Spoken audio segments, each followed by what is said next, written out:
Вие ги гледате А1 вестите. Стоп за војната во Либан. Апел од 20 на луѓе пред Американската амбасада во Скопје.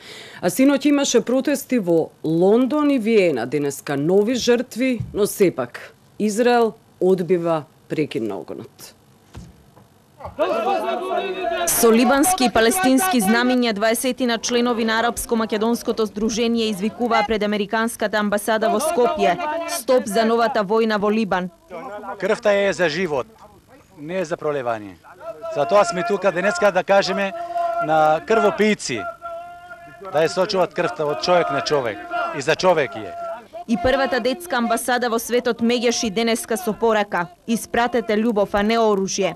Мислам дека големите кои имаат поголемата одговорност како што се Соединетите американски држави, Европската унија, треба да поведат сметка за помалите народи. Синоќа протести во Лондон и во Виена. Демонстрантите бараа безусловен прекин на огнот. Денеска повторно нови жртви во Либан.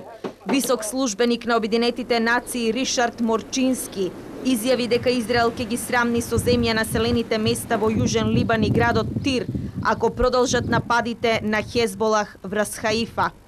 Израел одби прекин на огнот на 72 часа поради забрзување на достава на хуманитарна помош. На Блискиот Исток за 17 дена загинаа повеќе од 600 луѓе, главно жени и деца.